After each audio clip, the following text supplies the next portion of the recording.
Haya, kama Dr. Emmanuel ambaye sijawahi kufeli hata siku moja, leo nimekuleta kwenye huu mmea.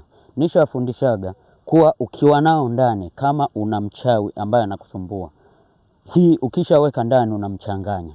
Sasa leo nimekuletea kwa wewe ambaye unakuta labda kuna vitu vinakutisha ndani kwako, kuna vitu kabisa vinakutisha ndani kwako.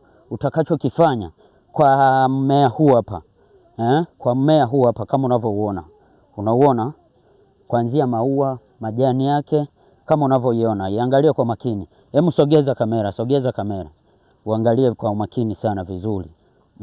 Sogeza. Hebu wasogezee waone vizuri.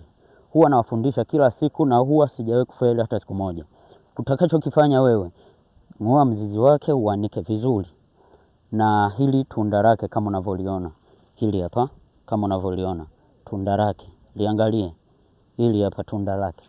Yaanike yote kwa pamoja. Baada ya kuyaanika, utakachokifanya wewe ambaye unajijua kabisa hivyo vitu vinakutokea, ukisha lianika likakauka vizuri sana, utakachokifanya wewe ni kutumia kujifukiza na kuoga.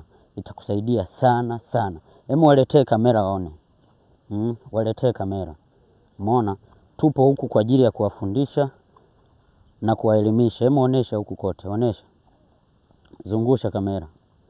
Umeona? Ushindwe kujifunza. Nimekuletea kwa ajili ya kuona vitu mbalimbali kama unavyoiona. Iangalie kwa makini sana. Izumu vizuri sana. Alafu kuna wewe ambaye unaangalia hii unashindwa kufollow account hii, unashindwa kushare video hii. Ukishare utakutana na watu wengi ambao wanaona watu tofauti tofauti. Sasa kazi ni moja, ni wewe tu. Ukija kusikia Dr. Ima ni mimi hapa, na sijawahi kufeli hata siku moja. Nipo kwa ajili ya wewe. Anika, tumia kuoga na kufusha. Utakuja kunishukuru sana. Dokta ni mmoja na sijawahi kufeli hata siku moja. Unasubiri nini? Hakikisha una follow account hii na share kwa video hii. Ni uhakika 100%.